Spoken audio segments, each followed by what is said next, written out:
Hello, welcome to the Balanced Body Podcast. I'm Lindy Royer, physical therapist, founder of Park Meadows Pilates and Physical Therapy in Lone Tree, Colorado, and Balanced Body faculty member. I'm here today with my friend Krista, who's going to help us show you some options for adductor strengthening and balancing, specifically for knee and lower extremity rehabilitation. We're using the trap table today, and as you can see, we already have a long yellow spring sprung from the horizontal bar, and over here we have a short yellow spring sprung from the vertical bar. We've set this up already for Krista's size and limb weight.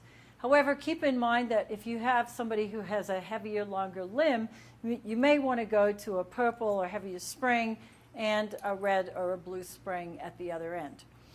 We also have Krista already preset, if you will, with the knee strap and the ankle strap. And what we're going to be doing here is we're going to suspend her right leg so that she can start to work her left leg into a deduction.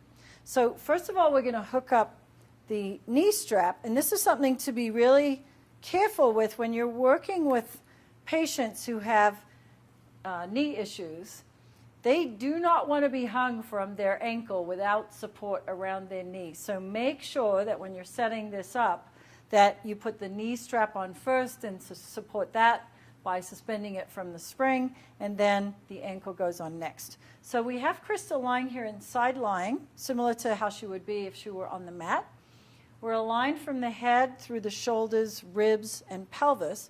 Her left leg for right now is bent as we get her set up, but pretty soon she's going to be straightening that leg out. Keep in mind as soon as this leg extends that she's actually going to be less balanced. So keeping that left leg for now bent is going to give her a little bit more stability as we go into her setup.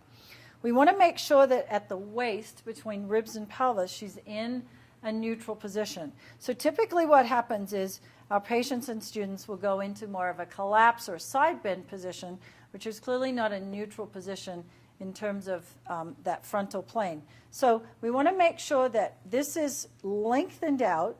If need be, sometimes you might even want to put a small towel roll or something like that underneath the lower part of the waist. We also want to make sure that the shoulder girdle is open. She has space here above the shoulder and below the ear, and her head is gently resting down into the pillow.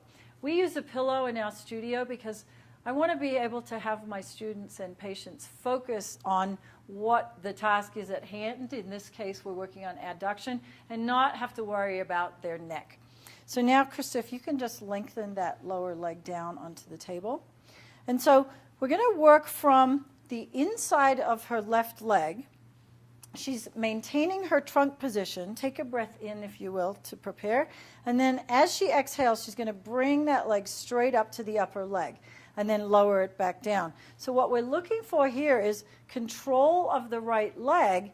And even though her left leg is moving, there's a lot of work going on here through the right leg and through the pelvis in order to maintain that stability that she's maintaining of the right leg.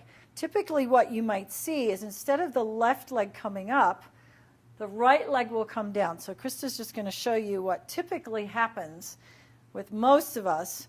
So instead of keeping stability of the right leg and then being able to access movement through the left, you'll see a little bit of both.